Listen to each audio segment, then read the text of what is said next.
Hi, and welcome back to the Plant-Based Quick Cooking Show. I'm Karen, coming to you every week from the Center for Plant-Based Living right here in St. Louis, Missouri.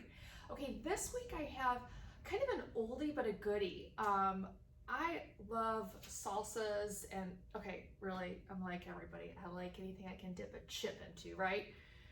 So this week we're doing a Cowboy caviar, and there's a lot of ways that you can make Cowboy caviar, and typically there's like, I've seen some that have like 12 to 15 ingredients. Ridiculous.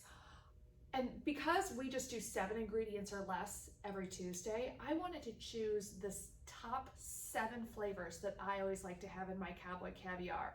And this is what I came up with. Here I have, you always have to have red onion. I'm a red onion freak. So I have here about 1/4 of a red onion chopped, almost minced, really small, because who wants a big bite of red onion? A little bit of tomato cut up, and here we have some corn. So I'm going to combine those 3. And then we're going to add in, black-eyed peas. You can use really any bean that you want, any small bean. So you could do a black bean if you wanted to, or even just like a white navy bean. But I really like these black-eyed peas. And then of course your bell pepper, any color you want, totally up to you. But I'm looking for a rainbow here. So I'm going to use orange because I already have yellow, red, purplish, and some brown. You can use the entire pepper if you want. Unsure what I'm going to do. I'm just kind of on the fly today. And this red pepper, of course, is going to give it a really nice crunch.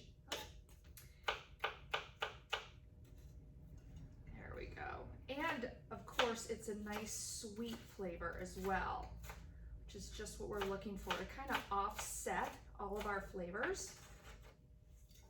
Now, of course, we're not going to use any oil in this. Some people like to put a vinaigrette in this, and that's fine, but most of the time I see oil. We're not doing any oil.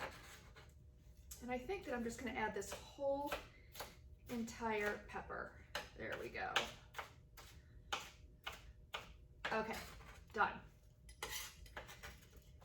That's most of our ingredients right there. Now we're just going to add a burst of flavor, and I'm just going to use a lime. Get it nice and soft.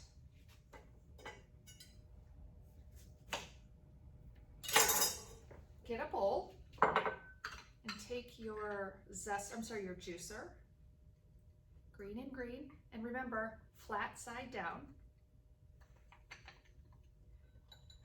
And I am going to use this entire lime. So both sides. Okay, now a little bit of cumin powder, dried cumin. The ratios are up to you, the recipe's down below, but really this is all to taste. And then whisk it up.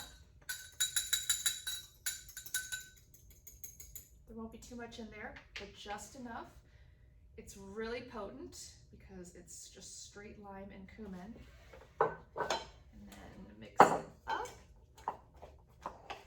This is so great. I mean, the longer it stays in the fridge or the longer you let it marinate, the flavors really do develop, but certainly you could eat it right away. And sometimes I'll put a little salt in here.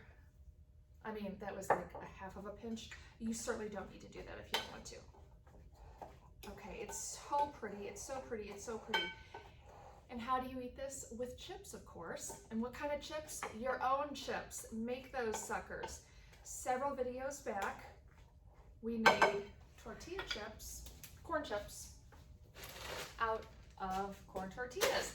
And every week, well, every couple of weeks, because I don't go through these that often, I will buy a package of tortillas, just corn tortillas, cut them up into 1/6 and to a 525 oven, bake them on parchment paper for about 12 to 15 minutes, and then you get these really nice plain Jane, easy and very sturdy and crap-free chips. That's actually what I call them.